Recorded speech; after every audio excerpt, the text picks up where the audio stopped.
Life doesn't always go the way we expect. I spent nearly 30 years climbing the corporate ladder in middle management, feeling secure in my career. But the economy proved far more unpredictable than I could have imagined. The downturn came quickly, and soon the company that seemed so stable was shrinking rapidly. I could see what was coming, but I felt powerless to stop it. As my career unraveled, I tried to keep things steady at home. I didn't want to burden my second wife, Kathy, with my troubles, especially since her real estate business was also suffering. She was barely scraping by, closing only a few sales here and there. Both of us were struggling in our separate worlds, not fully aware of the personal storms we were each dealing with. At 50, I found myself back in school, a path I never expected to take. After nearly 3 decades with the same company, I was blindsided by the sudden layoffs. The severance I received wasn't much, but it was better than nothing. Our house and cars were paid off, so we weren't in terrible shape financially, but it still felt like a huge shift in my life. Kathy was also struggling, but she stayed hopeful. "Things are getting better," she'd say after finally landing a few showings. One day, I decided to surprise her with lunch. I checked her first appointment, but didn't find her there. I eventually spotted her car at her most expensive listing, a huge estate that could have brought in a big commission. When I walked in quietly, I didn't want to disturb her with a client. But then I found her in the kitchen with a man. He had his pants down and she was on her knees. They were laughing and he was making crude comments while she smiled up at him. I stood frozen for a moment, then pulled out my phone and started recording. Once I had enough, I couldn't hold back my anger. I confronted the man, firmly grabbing his collar, but quickly realized that aggression was not the answer and chose to walk away. Kathy, shocked, ran out, leaving her blouse open behind her. The man was still moaning on the ground when I took his wallet, got his name, and told him I'd see him in court. He begged me not to ruin his family, admitting he wasn't the first man Kathy had done this with. He gave me a friend's name to back up his story. After that, I never spoke to Kathy again, except during the divorce. She sent me a long letter of apology, claiming she had done it to save her business. I didn't bother reading past the first page before throwing it away. I tried to keep things civil during the divorce until Kathy realized I wasn't coming back. Then she turned difficult. At our meeting with her lawyer, I handed over the photos and said, "If she fights me, these go public. I've found 2 more men she's used her sales techniques on. This is still an alienation of affection state, and the lawsuits from their wives could ruin her. She'll likely lose her real estate license, and even if she keeps it, no one around here will hire her." I gave them an ultimatum. This deal isn't bad, and it's her only shot. I want a decision by the end of the day. Her lawyer called just before the deadline. She had no choice but to agree. I wouldn't live in the house again, so she had to buy me out or sell it. She was furious when I told her she couldn't be the one to sell it. To raise the money, she had to sell her sailboat and Mustang. Rumors spread despite my efforts to keep things quiet, and she started having trouble getting listings. Once the divorce was final, I moved away. I found a great deal on a foreclosure, thanks to what I'd learned from Kathy. It was a 3-bedroom house on 9 acres with a barn and outbuildings. Way more than I needed, but I figured I could sell it for a profit later. When I met with an employment counselor, they laid out the harsh reality. The job market here is even tougher, and not having a degree is holding you back. You should consider going back to school. You only need about 1.5 years to finish your degree, and we'll cover tuition and books. With nothing to lose, I enrolled in a community college that had a partnership with a university, so I could eventually get a 4-year degree. Most of the students were older, like me, trying to improve their lives. I even made some friends and started dating, sometimes women younger than my 2 sons from my first marriage. My ex-wife had cheated too, but the boys were older by then, and we still had a good relationship. In my last semester, I took a workshop on starting small businesses. The final project was to create and market a fake business. Our instructor paired us in teams with people we had little in common with, thinking it would spark creativity. My partner, Gail, was a fashion major about 20 years younger than me. She was smart, but inexperienced. I invited Gail and a few other teams over to my place for a brainstorming session. After we hit a wall with ideas, we stopped trying and started drinking. I made sure everyone had a safe spot to sleep. Gail and I ended up talking about fashion and branding. She brought up how brands like Members Only and Izod made fortunes through smart marketing, even when the products weren't that great. We joked around, looking at our friends on the couch. "What about redneck chic?" I asked. Gail laughed. "We'd have to brand it." Looking at my friend's Aeropostale sweatshirt, I said, "How about Air Raccoon?" She burst out laughing. "And jeans, lardash!" We joked back and forth until Gail headed to bed. The next morning, I couldn't stop thinking about our conversation. That's when it hit me. We had our fake business idea. My administrative and marketing skills would pair perfectly with her fashion and production expertise. I made coffee, and Gail helped with breakfast. As everyone else slowly woke up, some ate while others just nursed their coffee and juice. I asked Gail to stay after everyone left, and I shared my idea. She grinned. I was thinking the same thing. She designed a logo of a raccoon, but something was missing. Then it came to me. Wings. It's Air Raccoon after all. She agreed and adjusted the design, and it looked much better. She also created the Lardash logo, a cheeky design shaped like two bum cheeks for the rear pocket. We now had a design, business plan, and marketing strategy. Time to move forward. Gail didn't have money but had the talent for production. I could handle the rest. Later, I asked her, wouldn't it be great to have real products, not just graphics? What do we need? She explained we'd need a professional programmable monogram machine, costing anywhere from $7,000 to $15,000 new, or less if we found a used one. That's more than I thought, I said, but it's doable. Gail, how about this? I'll fund the startup, you handle design and production, and I'll take care of the rest. She thought about it for just a moment and agreed. I hired a lawyer to draw up a fair deal. The company would be called Redneck Chic Clothing Company, and I'd own the trademarks for Air Raccoon, while Gail would own the Lardash trademark. Since I was funding everything, I got 65%, and Gail got 35%. She wasn't thrilled with the split, but eventually agreed, knowing I could easily replace her. We found a $12,000 machine for $4,000 from a seller desperate to unload it, and had it delivered to my garage. After some training, Gail was thrilled and got to work. We bought 6 dozen assorted t-shirts, men's in black and dark red, women's in pink, yellow, and gray, plus black and white hats. Gail programmed the machine, and soon it was running, stitching our logos in a blend of silver, white, and black threads. The wings on the raccoon had a gossamer look exactly as we envisioned. We had Alice, Jamie, and some friends model the clothes. Gail insisted on getting an overlock machine to sew prototype jeans, which wasn't as pricey as the monogrammer. We even got help from some students in the TV and radio department to make a commercial. The ad featured Alice wearing our work jeans and Air Raccoon shirt, helping Jamie on the farm. Later, she wore the dressier version with a pink shirt, confidently looking into the camera. The tagline, Lardash jeans, definitely not for little girls. The instructor was shocked by our success, and we aced the course. More importantly, we started getting real product requests and built a strong local following. Gail and I had different ideas about the business, but we agreed on many key points. I had a 48x36 metal building on my property, so we applied for a zoning waiver as a cottage industry, got approved, and remodeled it. We added insulation, a heat pump, a 2-stall bathroom, and a break room. We installed 12 new Melcro machines and advertised for employees. We were fortunate. The area had a history of textile work, so there were many skilled sewers. We received 900 applications for just 12 positions. We tested each candidate, ensuring they could handle the machines. By the end of the week, we had 11 hires. The last hire came unexpectedly, a woman in her 60s named Mavis. She didn't apply formally, but showed up asking for a chance.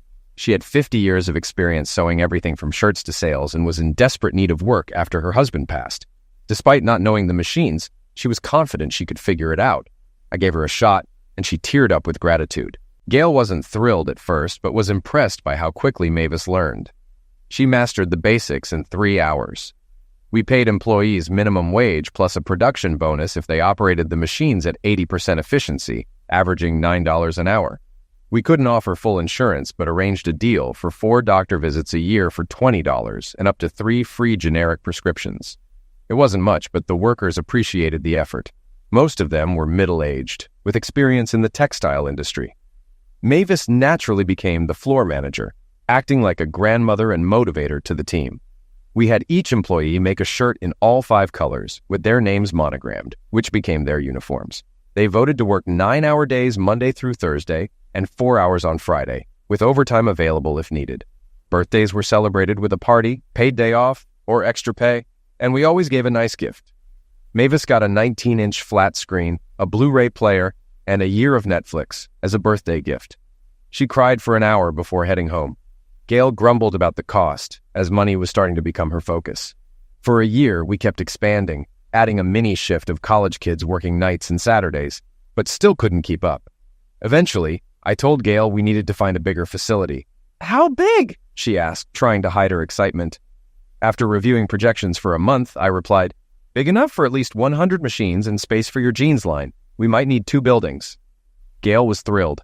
We found a large facility and a smaller one nearby. We planned to bring in 25 machines at a time with a full setup in a year. Gail began shopping for overlock sewing machines to start the jeans production. The business had grown too big for us to handle alone. We needed managers for the plant, production, office, HR, and accounting. Our original workers were nervous about the changes, fearing the loss of the informal environment they liked. I reassured them during a meeting. We're not moving you. Your jobs are safe. I'll still be around, and Mavis Turner will manage day-to-day operations starting Monday. Everyone cheered. Mavis was a natural leader and had already been solving many floor problems. She was hesitant at first, but accepted the role when I doubled her pay. I also gave all the original workers a bonus of 2 weeks' pay as a thank you. Gail thought I was spoiling them, but I believed in investing in loyalty. The real branding breakthrough came from Mavis. Her great-nephew, a race car driver, had just moved up to the Busch Series, the equivalent of AAA in baseball. He was one of the few black racers on the circuit. Mavis asked for a day off to see him, and I had an idea. I'll give you the day off with pay if you bring him by for lunch. I'll treat everyone if I can have a few minutes alone with him. She was thrilled, and I saw a golden opportunity for our brand. I did some research on Mavis's nephew. He had a solid racing record and was well-liked. He was married with 1 child, and his wife was on the plus side, which aligned well with our brand. When Mavis brought him in, he was friendly, posed for photos, and made everyone laugh, gaining some loyal fans that day. Later, I got him alone in my office. How'd you get into racing? I asked. He explained his dad had been a mechanic who dabbled in dirt track racing. He started with go-karts at age 10 and moved on to dirt track cars by 15. Now he was set to race in the Busch Series. I was impressed. How do you think you'll do with the right sponsorship? We're running on a tight budget, but I should do all right. I cut to the chase. Let's talk business. My company's growing, but we're not there yet. Send me some numbers to get a raccoon on your car. In the meantime, how about doing some ads for us, you and your wife? We'll pay you the going rate and work sponsorship into the deal later. Think about it. I knew I was in over my head. I went to see my old professor, the one who'd helped me start this journey. He was happy to see me, and even introduced me to his class as a success story. Afterward, over coffee, I asked if he was really retiring. Yes, after the semester, he said. I smiled. No, you're not. You're going to be vice president of development at Redneck Chic Clothing. He was stunned. Are you serious? Absolutely. I need your connections in the academic and business world. Start building a team. We'll discuss salary later. I had already talked to Gail, and she was so focused on setting up the jeans factory, she agreed without hesitation. We also got lucky with new hires. My oldest son had just been downsized, so I hired him as our controller. He and his pregnant wife moved into a house I leased as a signing bonus. She became my personal assistant. Gail then introduced me to her aunt Amaryllis, who preferred to be called Amy. At 46, she was fit, professional, and very attractive. Without realizing it, I had hired her as our office manager. I figured even if she wasn't the best at the job, it'd be nice to have her around. Sexist, I know. Finally, my youngest son joined us as our materials manager. We didn't need a warehouse yet, but with bigger plans on the horizon, it was only a matter of time. We held a meeting with the key team: Gail, Amy, Ralph, my old professor Barry, our lawyer Greg, my son Jerry, and me. We needed to establish a chain of command to expand the company nationally. I was named CEO. Gail became VP of the jeans division. Ralph would manage the t-shirt plant. Greg and Amy would oversee the office, and Jerry would focus on streamlining materials and potential warehouse issues. Debbie, Greg's wife, would help with expansion projects. We set salaries and agreed on profit sharing, though there were no ownership options yet. Our sales were booming, and we struggled to keep up. The first 25 machines were online, and for a brief time, we were ahead of schedule. Betty, one of the original workers, was promoted to manage the new section. Barry suggested we incorporate and consider going public, but I wasn't thrilled about it, especially since we didn't manufacture our own shirts, which were foreign-made. Jerry came to me with an idea. Why not make our own shirts in the U.S.? He explained there were plenty of empty factories and skilled workers, plus government incentives to hire older workers. After reviewing the costs, we found it would add about 75 cents per shirt. Gail and Barry weren't on board, but both sons, Amy and Ralph, thought it was worth exploring, especially with the Made in America appeal. Debbie had just given birth to our first granddaughter, so she couldn't travel. I went with Jerry and Amy to visit potential locations. We found a perfect mid-sized building in a rural area that used to be a shirt factory. The local governments offered grants and incentives, making it an attractive option. However, Gail strongly opposed it, pushing for outsourcing to China for higher profits. I refused, saying, "This company will never move out of the country. It's about pride, not just profit." Jerry later pointed out that even if we made shirts here, the fabric would still come from China. However, he had a solution. A nearby American fabric plant that could meet our needs, adding about 50 cents per shirt, but making the product 100% American-made. Together, these changes would increase costs by $1.25 per shirt. Ralph and Amy supported raising prices to match the higher quality. Gail continued to object as she sourced her denim cheaply from Malaysia, boosting her division's profits. We started to disagree more frequently. At 24, Gail had changed. She wore designer clothes, expensive jewelry, and drove a Lexus. Her focus had shifted, and it was clear that money was clouding her judgment. Since Debbie ran errands for me, I gave her my company SUV and drove my truck to work. Ralph got the same SUV model, thinking we'd get a better deal buying two. Amy called me for a meeting. She had taken over HR after our original hire got caught in a pill sting, which we didn't expect. At 53, Amy had the right qualifications and was now managing HR for 225 hourly workers and 40 salaried employees across our operations. It was time to implement a health plan. Amy invited me to the sewing plant, where she had been staffing the operation for 6 weeks. The plant was almost ready to produce its first shirts, though still not fully staffed. I flew in on Friday to check on the progress. Amy greeted me with a big hug at the airport, and I realized how long it had been since my last relationship. It had been 4 years since my split from Kathy, and 3 since we started the company. I hadn't dated in almost 2 years. Noticing me glance at her, Amy teased, "What are you doing?" I blushed. "Just enjoying the view." She laughed, joking that some people thought I might be gay. We arrived at the plant, where I noticed tents and a crowd gathered. It turned out to be our first annual company picnic. Amy introduced me to the employees as the founder and CEO, and I was touched by the applause. I made sure to talk to each employee and their families. The highlight was when the oldest employee, a 67-year-old grandmother, presented me with the first shirt made at the plant. I had it monogrammed by Mavis, framed and hung in my office. The company was thriving. Greg kept our finances stable, and Mavis and her team worked on new product designs, including a long tail line of collared shirts with a larger raccoon logo. We were also developing jackets with an even bigger logo. Mavis, now 65, even made a stuffed raccoon toy for her granddaughter, complete with wings. During a rare half-day off, I stopped by to see Mavis, who admitted she missed sewing but was proud of her work. When I asked about her retirement plans, she hugged me and said, "Not until you run me out. I've never been happier and am so grateful for this opportunity." I smiled and replied, "You'll probably outlast me." I was captivated by the stuffed raccoon Mavis made, so I had her make one for my granddaughter, which became her favorite toy. Mavis even made one for me that I kept on my desk. After a year of seeing it, I realized the potential. No stuffed animals were made in the U.S. anymore. I put Jerry in charge, and a month later he had a plan. We set up a small factory with 14 employees using older machines, which produced high-quality toys. Gail opposed the idea, but I made the factory independent and owned solely by me under the Redneck Chic license, which appeased her. Since Mavis designed the raccoon, I gave her 25 cents per toy sold, and her quarterly checks rivaled her salary. Gail, now mostly at the jeans plant, had a new boyfriend, and Greg wasn't impressed with him. Meanwhile, we signed Will Turner, Mavis's nephew and a rising race car driver, and his wife Mary as endorsers.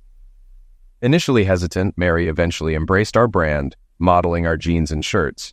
Will promoted our products at the racetrack, handing out hats and shirts, and even launched our long tail line. When we raised prices after going all-American, sales dipped briefly, so I posted a video explaining the price hike and used the phrase, "How much is your country worth to you?" Sales quickly rebounded. The stuffed raccoons became a hit, and we donated them to factory workers and local hospitals. ESPN featured Will handing out toys, nicknaming him the Raccoon Fairy, which caught on among his fans and fellow drivers. His car even featured the raccoon logo, boosting his popularity, especially with kids. As demand grew, we doubled the toy production. However, the stress of expanding the company and long work hours caught up to me, and I collapsed from exhaustion. My doctor warned me to start exercising and delegating more, or I'd face serious health issues. Surrounded by my family and team in the hospital, I realized it was time to make some changes. Debbie and Maria gave me a hard time, saying I needed to live long enough to meet my grandson due in 6 months. Maria also revealed she was pregnant, showing me her engagement ring and teasing, "You've got a lot to live for, old man." They joked that I needed a wife to keep me alive long enough to nag me to end of life. Amy and others stopped by, and Ralph and Barry teased me about taking it easy. What surprised me most was Amy, who was emotional and scolded me for not realizing how many people depended on me. Mavis, too, hugged me tightly, crying and making me promise to take care of myself. After 3 days in the hospital, I returned to the office where production stopped as everyone hugged me. Amy and Mavis then set up a schedule where I would work until lunchtime, then go home to rest. Amy often joined me for lunch to ensure I ate healthy, keeping me from indulging in fast food. I came to enjoy these lunches, especially since Amy and I hadn't spent much time together before. We talked about our lives, and I shared my experiences with failed marriages due to cheating. Amy opened up about her own divorce 6 years ago, sharing her hatred for cheaters and how she was glad to be rid of her ex-husband. I asked if she was seeing anyone, and she joked that her boss kept her too busy for a relationship. I laughed and admitted that while I had once sworn off marriage, I was rethinking it, believing that I could eventually find the right woman. The conversation shifted when Amy mentioned Gail's talk of moving the jeans operation to China. Gail had been spending more time at the main office and was engaged to someone Amy didn't like.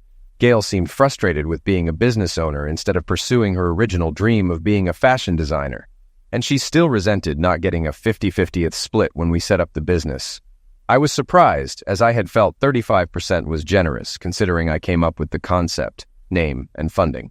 It made me think that perhaps it was time for us to part ways. Amy seemed surprised, especially since Gail was her niece. "I don't think that's a good idea. Gail needs your guidance, and she wouldn't do nearly as well on her own," I grunted.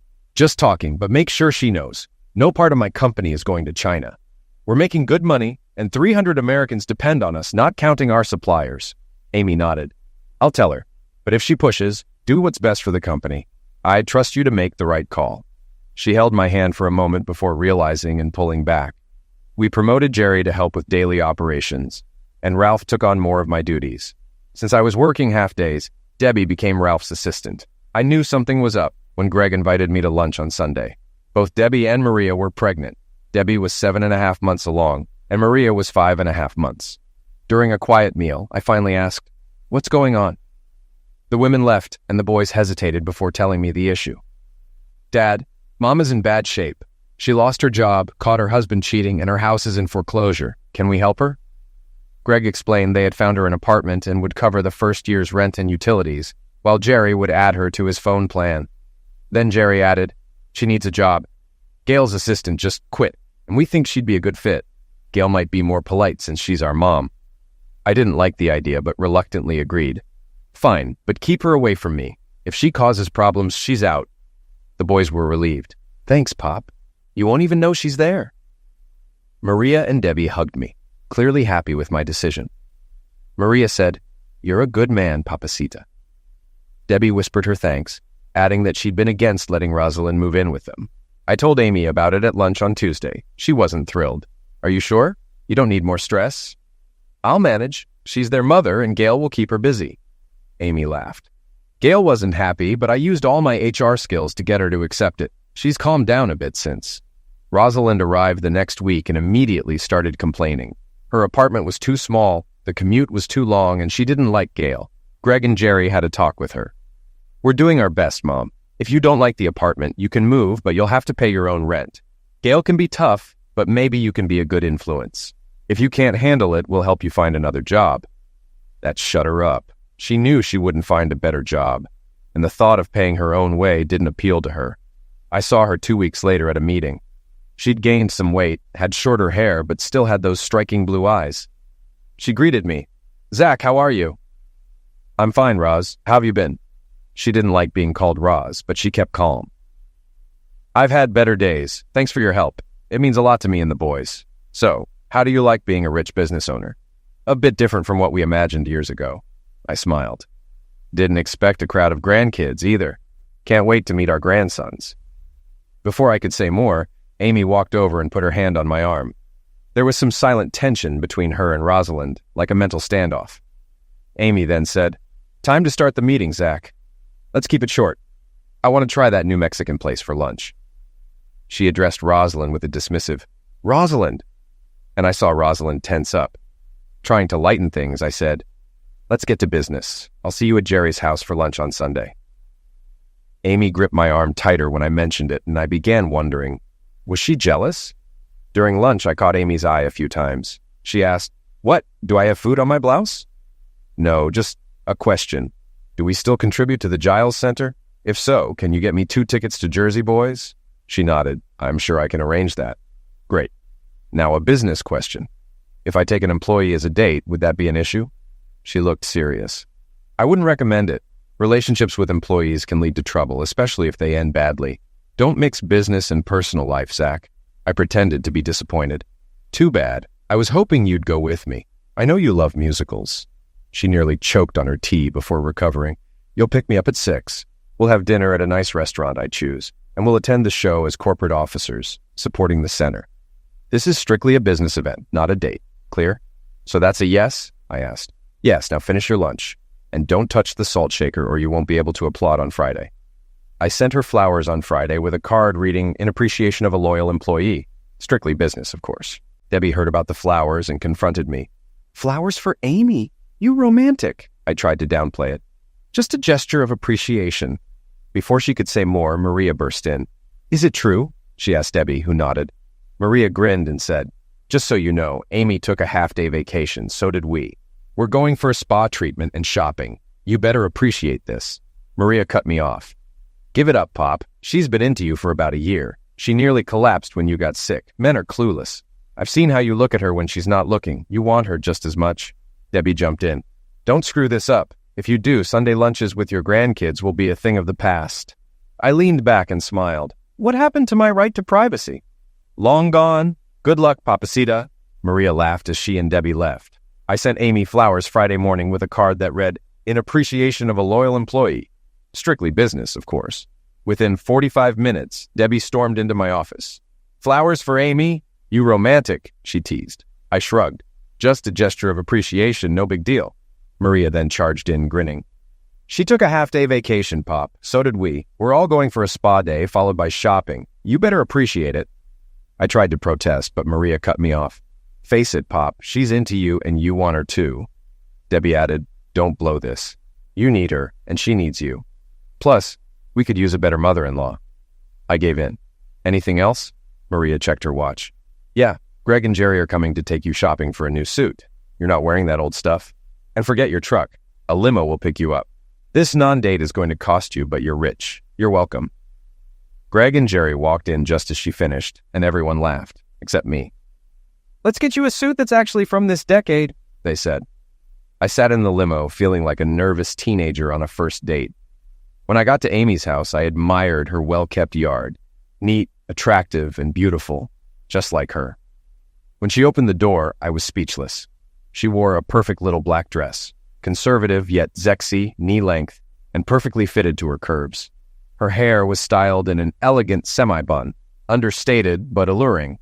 She let me squirm for a moment before saying, "For God's sake, Zach, say something." I blurted out, "You're so beautiful." She blushed and giggled. "Thank you.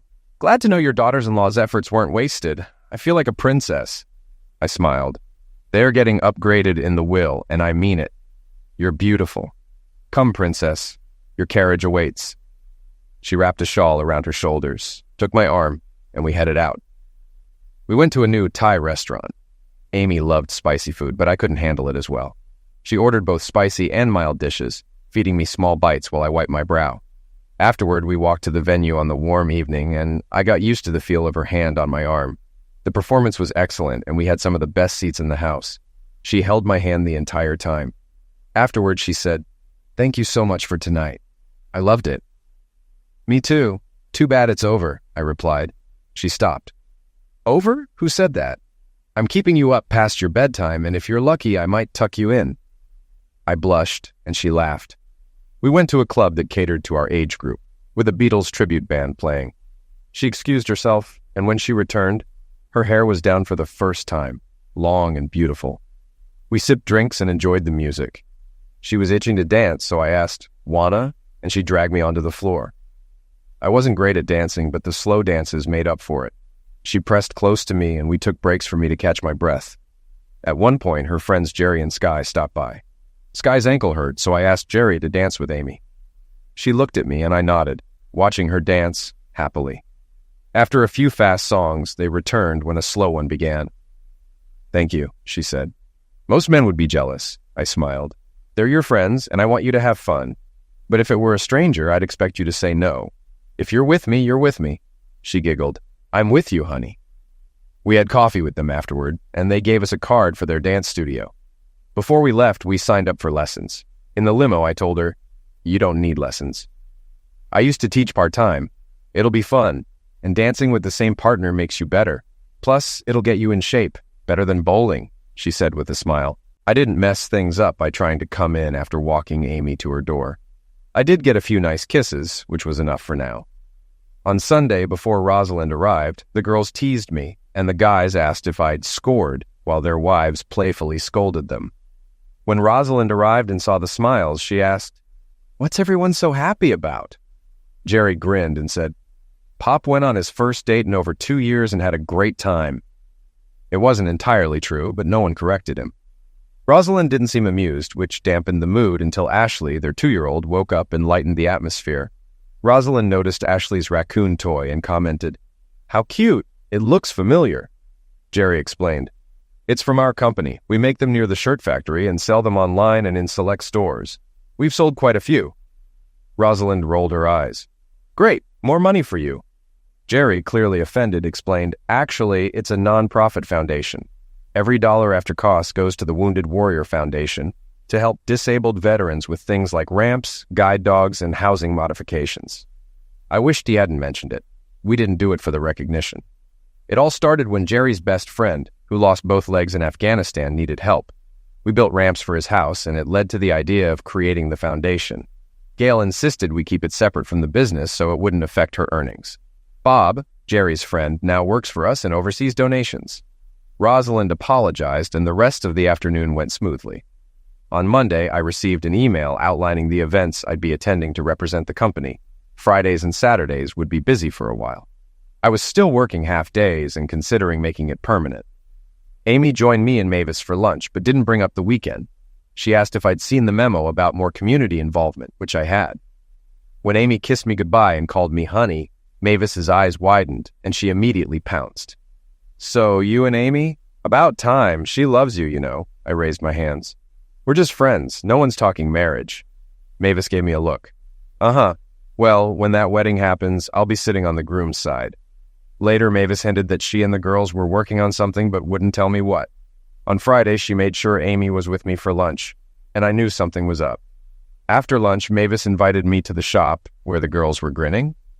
"You told us to experiment, so we did," Mavis said. "Get ready for a fashion show."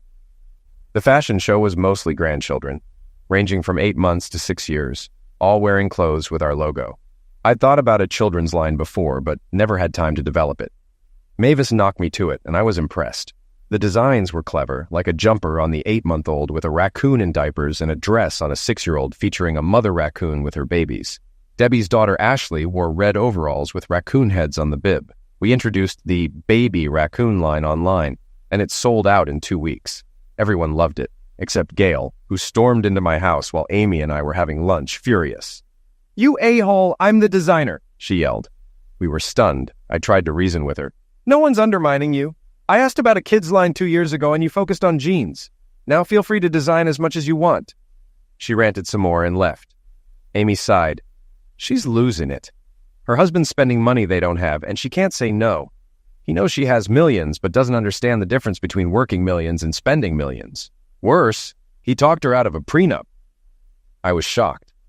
There's a clause in our agreement that requires a prenup to protect the business. What was she thinking? Meanwhile, things between Amy and me progressed nicely. We attended concerts, plays, and sporting events, including races. Will was winning consistently and had a shot at Rookie of the Year in NASCAR. We expanded our monogramming and shirt factories to keep up with demand, and Forbes featured us on the cover as a true American success story. As Amy and I grew closer, Gail's marriage began to deteriorate. I could sense trouble coming. We attended the annual picnic at the shirt factory. The food was great, and the employees, mostly women, competed fiercely in the dessert contest. Prizes ranged from $50 to $250, and the winner was a coconut cake. The local mayor and county commissioners judged the contest, and the event made the local papers, along with a few photos of Amy and me goofing around. One photo showed me smearing cake on her face, and another caught her kissing me in revenge. The caption identified us as the company's owner and his wife, which the kids found amusing. At the hotel afterward, I was surprised when the clerk gave Amy and me key cards to the same room. Before I could protest, she hurried me along. I got tired of waiting. If I left it to you, we'd be in walkers before anything happened. Now don't screw this up. It had been a long, dry spell, and Amy made up for lost time that night. I managed 2 performances and a third at 6 a.m. The dance lessons had definitely helped. Amy outshone both my ex-wives in every way, throwing herself completely into our time together. At 50, Amy was still trim and beautiful. She made me wait in the living room while she changed, and when she finally emerged, she was wearing a sheer teddy robe and high heels. She twirled, teasing me. "Do you like this?" she asked. Once I regained my speech, I said, "You're beautiful, but it would look even better off you." She giggled. "Then it's only fair you take it off." We made love again, and afterward, I held her until she fell asleep. The next morning, we showered together and made it to breakfast with the family. Debbie teased Amy, saying she was glowing, while Greg joked that I looked like I didn't get enough sleep. They all laughed, but I surprised them by announcing we were staying a few more days. I wanted to visit the toy factory and spend more time with Amy. Mission accomplished. On the flight home, I asked, "How long until you move in?" Amy smiled, taking my hand. "I plan to spend a lot of time in your bed, but I'm not moving in right away. We need to make sure everything's right. And just so you know, I'm an old-fashioned marriage kind of woman." "Does that scare you?" I replied. "The only thing that scares me is not being the one you want." She held my hand for the rest of the flight. The first night home without her was rough. I kept waking up, reaching for her. The next day, we struggled through lunch with Mavis, who quickly caught on. Later, Amy promised to bring a suitcase over, just in case. She decided to stay more often. A week later, Rosalind unexpectedly showed up at my office. She wanted to talk, but I told her to get to the point. After some fidgeting, she finally began reminiscing about our past and asked if we could start over. I cut her off, reminding her of her affair, the hurtful things she said, and how she tried to screw me over in the divorce. I told her that too much had happened and that we couldn't go back. I advised her to be grateful for what she had. Before I could say more, Amy walked in and coolly acknowledged Rosalind. "Lunchtime, honey. Should we have Mexican delivered to the house later so we can relax?" Rosalind sat speechless, and I couldn't help but enjoy it. Taking Amy's hand, I said, "Roz and I were just talking about old times, but I'll save the rest for another day. See you Sunday." We left before Rosalind could react. At lunch, Amy noticed the look on my face. "What's on your mind? Everyone knows we're together. I knew she was in your office as soon as your door closed. She needs to learn I don't share. If she thinks otherwise, she needs to find a new playground. I protect what's mine." I grinned. "So, I'm yours?" Her expression softened. "Yes, you've been mine since the hospital when I realized I was falling for you. Can you handle that?" "I'm out of my league, but I'll spend as long as it takes to make you happy." She ran to the restroom in tears, but her kiss when she returned told me I hadn't messed up. I started looking for a ring while she talked about redecorating. I told her anything was fine as long as she left my office alone. We were both happy. 2 weeks later, while I was browsing honeymoon brochures, my secretary called. "There's a woman here who says she's your wife." I was confused. Everyone knew Rosalind by now, and Amy hadn't said yes yet. I thought it was a joke until Kathy walked in. "Hi, Zach. Surprised?" she asked, dressed to impress. "More like disappointed. Why are you here?" Her smile faded. "I wanted to apologize. Remember my letter?" "I never read past the first line." "Why?" she asked, trying to stay composed. "Because I was in too much pain. I loved you for 6 years, but then I found out you'd been sleeping with clients for commissions. That's what some people call being paid for sex." She struggled to control her temper. "What do you want, Kathy?" She admitted she was broke, having sold her house to keep her business afloat, but it failed anyway. Rumors about her spread, and she lost clients. Now she had no money left and asked for help. Part of me felt some satisfaction, but another part felt pity.